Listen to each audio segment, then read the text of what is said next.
어서오세요. 괴담 들려주는 낚시꾼 괴담록 괴담집사입니다. 단편님들, 이제 환절기답게 제법 일교차가 보이네요. 새벽이랑 아침엔 춥고 낮엔 덥고 밤엔 다시 춥고 이럴 때 더 조심하셔야죠. 단편님들 모두 절대 아프신 곳 없이 늘 건강하시고 어느 곳에서나 어느 순간에나 항상 평온하시길 바랍니다. 이번 이야기는 일본 괴담 채널에 올라온 사토시의 기묘한 경험담입니다. 그럼 일본인 사연자 사토시의 기묘한 이야기 괴담집사의 시점으로 떨어보겠습니다.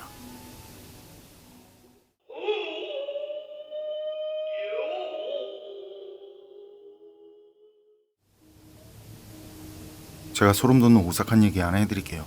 아버지가 엄마 몰래 들려준 이야기인데요. 10년 정도 전이라는데 그날 엄청 피곤했다고 하세요. 그래서 퇴근하고 씻자마자 식사도 거르고 잠을 잤다는데요. 한밤중이라는 걸 기억하는데 그때 몸이 가위에 눌린 것처럼 움직일 수 없었다는 거예요. 몸은 굉장히 고통스럽고 운동 후 알이 밴 것처럼 쑤셔오고 겨우 간신히 눈만 떠질 정도. 그래서 어렵게 천천히 눈을 슬쩍 떴더니 몸 위에 누군가 올라타고 있더라는 거죠. 그리고 그 누군가는 아버지 얼굴을 천천히 어루만지고 있었고요. 그때 접촉하는 그 손의 느낌이 얼음처럼 차가웠고요. 손에서는 물이 뚝뚝 떨어지고 있는지 여자가 얼굴을 만질 때마다 차가운 물이 얼굴에 떨어지고 그 물이 다시 얼굴 아래쪽으로 흐르는 게 느껴질 정도로 생생했대요. 그리고 시간이 지나면서 바다 쩐내가 나는 것 같기도 하고. 아버지는 그 여자를 떨쳐내려고 안간 힘을 다했다는데 그래도 몸은 움직이질 않고, 그러다 점점 그 여자 얼굴이 뚜렷하게 보이기 시작했는데 그 여자, 몸 위에 올라타고 있던 그 여자, 아버지가 대학 시절에 사귀던 여자더라는 거죠. 그런데 문제는 그 여자는 이미 이 세상 사람이 아니라는 거였어요.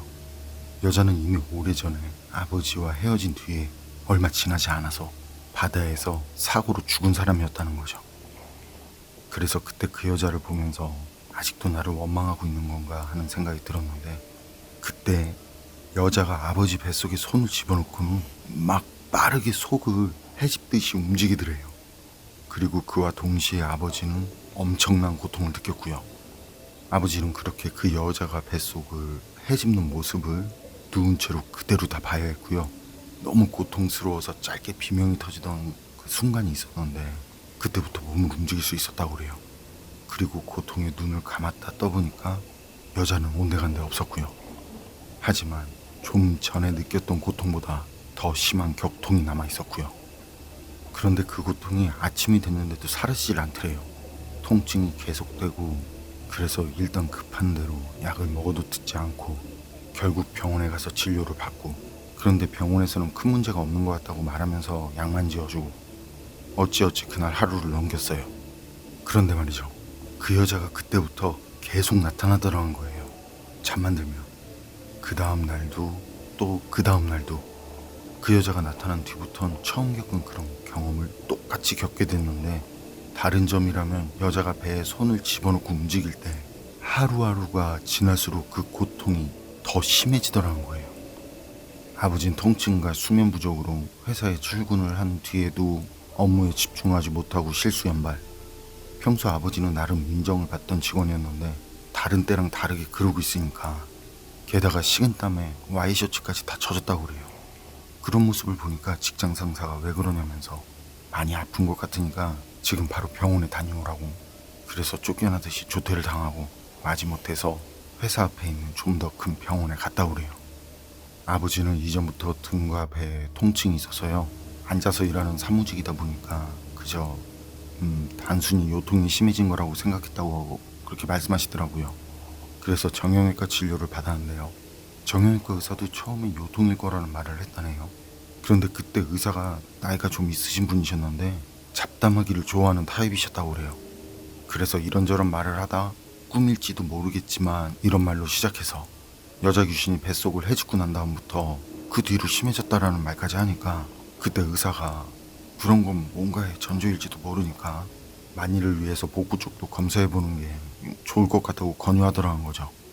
그러면서도 의사는 그 아버지가 귀신을 봤다는 건 환각일 거라고, 아마도 배에 대한 통증이라든지 그에 대한 불안이 그런 형태로 무의식 중에 표출됐을 거라고 하더래요.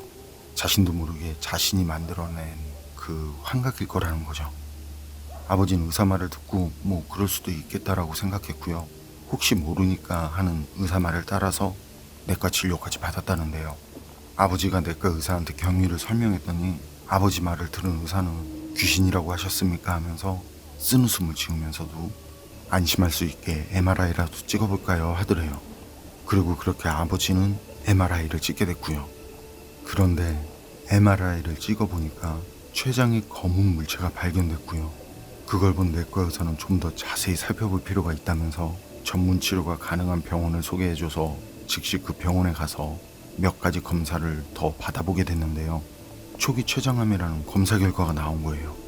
그리고 그때 의사가 흥분하면서 아버지한테 췌장암인데 수술 가능하다는 거 엄청 행운이라고 그렇게 말한 모양이에요.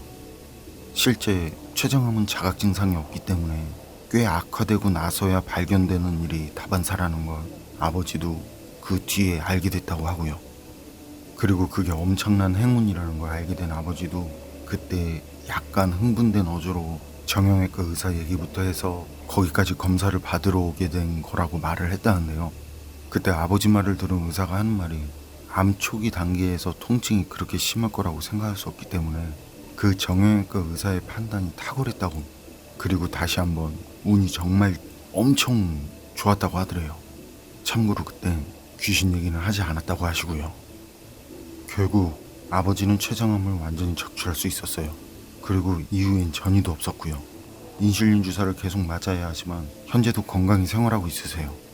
그리고 아버지는 이 얘기를 들려주시면서 그때의 여자친구 귀신이 과연 아버지의 환각이었는지, 병을 주고 간 건지, 그렇지 않으면 병을 알려준 건지 그건 모를 일이라는 말씀을 하시더라고요.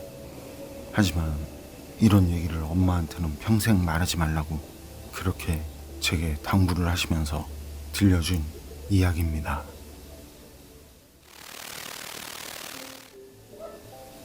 사토시 사연은 여기까지인데요. 진짜 궁금하네요. 병을 알려준 건지 아님 병을 주고 간 건지, 그리고 마지막 부분에서 왜 아버지는 사토시에게 이 얘기를 엄마에게 하지 말라고 한 걸까요? 가끔 낚시하는 데 보면요, 얼굴이 밝지 않은 분들이 계세요. 그래서 혹시 무슨 일 있으세요 하고 물으면요, 집사람한테 허락받지 않고 몰래 나와서 들어갈 때 걱정된다고, 전화도 안 온다면서, 그래서 물귀신보다 집에서 기다리는 집사람이 더 무섭다는 그런 말을 가끔 들은 적이 있거든요. 사토시 아버지도 뱃속에 손을 집어넣고 헤집던 옛 여자친구 귀신보다 같이 살고 있는 아내가 더 무서웠던 걸까요? 귀신보다 아내가 무섭다라 어쩌다 그리 되셨을까. 재밌네요. 괴담록 오늘 이야기는 여기까지입니다. 그럼 전 다음에 또 다른 사연으로 찾아뵙겠습니다. 늘 건강하시고 평온하세요. 함께 해주셔서 고맙습니다.